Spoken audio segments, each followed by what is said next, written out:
time, pesticides stop working. A field of Bt corn potentially makes this situation worse. 7 days a week, 24 hours a day, the corn puts out Bt, killing most but not all corn borers.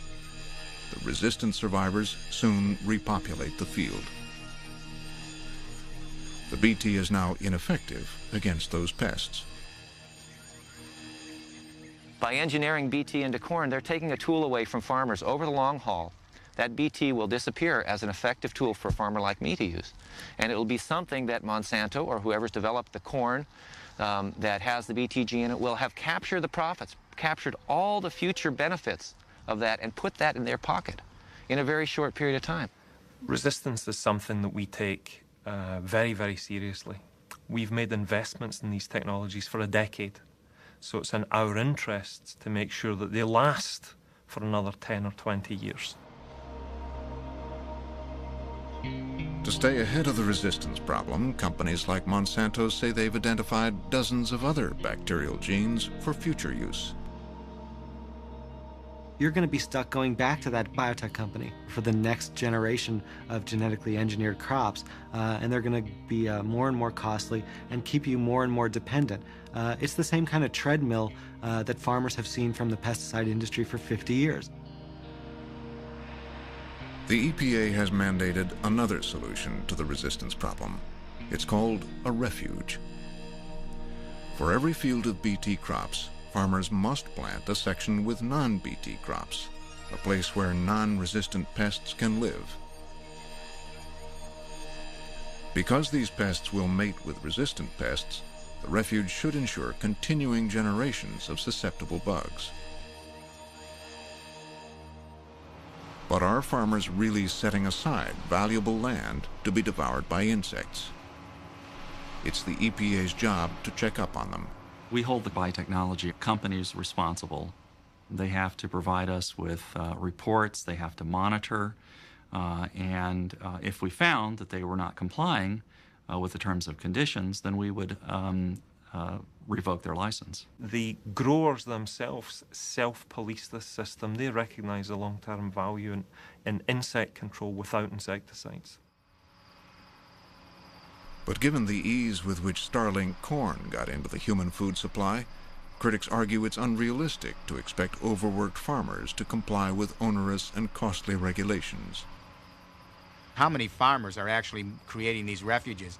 I know that they have licensing agreements where they're supposed to, but you cross America and ask how many farmers are actually spending the time to build these elaborate refuges in their farms.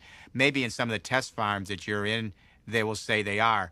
But I know I've talked to enough farmers that say that it's too much time and trouble to do it. Even if the refuge system works perfectly, genetically modified agriculture may pose another threat to organic farmers: pollen drift. The organic food industry prides itself on being pure, but contamination by GM pollen makes it difficult to guarantee their food is truly GMO-free. The biotech industry knows that their crops will contaminate neighboring fields, and that will make it difficult, if not impossible, for organic farmers to provide their consumers with food that's free of genetically modified material. Mueller believes that all technology-based farming is a mistake. He admits it's produced cheap food, but only at the expense of the environment and the American farmer. There's been overproduction for years. Prices are low. The farmer's only response is to grow more at that low cost, but everybody's doing the same thing. So everybody's producing more. The price goes down further, and then you look for another technology to allow you to produce more. So there is a treadmill going on there, and what's not being accounted for? What's not being accounted for is the whole environment. You know, from the beneficial insects to the monarch butterflies that fly through, to the waterways that have to deal with what runs off his field, whether it's nitrate fertilizers or pesticides. I would like to see more organic farms. I would like to see all agriculture be organic. But how feasible is this? With its fertile soil, good climate, cheap labor, and affluent customers, California is perhaps the ideal place to grow organic food. But can organic farming work for the rest of the world? This organic movement is ridiculous. For those who want to go the organic route, God bless them. Let them spend more money for their food. But looking at the world at large, this is an impossibility. Norman Borlaug won the Nobel Prize for his work on the Green Revolution. He used chemical agriculture and crop genetics to save parts of the developing world from starvation. Most of the people who are opposing biotechnology, they've never known hunger. These people say that the little farmer should permanently accept that he is going to stay on that 3-acre farm with a hoe and a machete. That's fine in utopia. But don't give the world the false idea that they can produce the food that's needed for 6 billion people.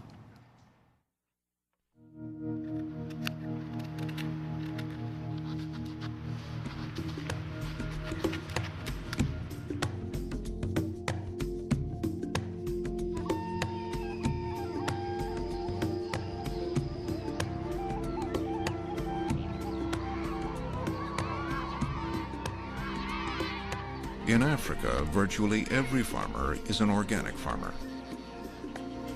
Here it's called subsistence agriculture. At the mercy of the weather, but blighted with year-round pests and poor soil, and unable to afford fertilizers and pesticides, most barely grow enough to feed their families. But Florence Wambugu, a Kenyan scientist, wants to change this. Yeah, you see, the farmer is very intelligent. What he's rejecting is virus infected. He's calling it burnt, sunburnt, because it looks yellow, chlorotic, whatever. But that is indigenous wisdom. That's the way he has kept his crop going. Okay? This farmer grows sweet potato, a very important staple, but one that is under constant attack from weevils and the feathery mottle virus. This one is a typical symptom of feathery mottle virus. This is the cranking here, the reduction in size, so the poor quality. This is not the color of the sweet potato. The normal color should be this. So you can see the color has been destroyed by the disease. This is 1 hectare. You got 2 hectares. From this area, he should be harvesting probably 4 times what he's getting right now. Traditional methods of farming have so far prevented the virus from wiping out the sweet potato crop. But this type of subsistence agriculture cannot raise Kenyans out of poverty or feed the rapidly growing population. To break the cycle, Wambugu believes Kenyan farmers must greatly increase productivity. And the quickest way to do this, she thinks, is to use biotechnology. So in 1992, she traveled to St. Louis to spend 3 years at Monsanto, where the company supported her research to make a genetically modified sweet potato. What were they expecting in return? Projects like the sweet potato for Africa, we will never make any money from and have no expectation to. The reason to do it is several-fold. To my mind, the most important one is because we can, and it doesn't cost us that much to do it. In the longer term, as poorer farmers do better, they become richer farmers. And at some point, those richer farmers can start buying our other products. Returning home to Kenya, Florence Wambugu set out to test the GM sweet potato to see if it would resist the feathery mottle virus. The Kenyan Agricultural Research Institute set up field trials at a number of sites. The results were striking. While the diseased plant had small, damaged leaves, the GM variety grew tall and lush. And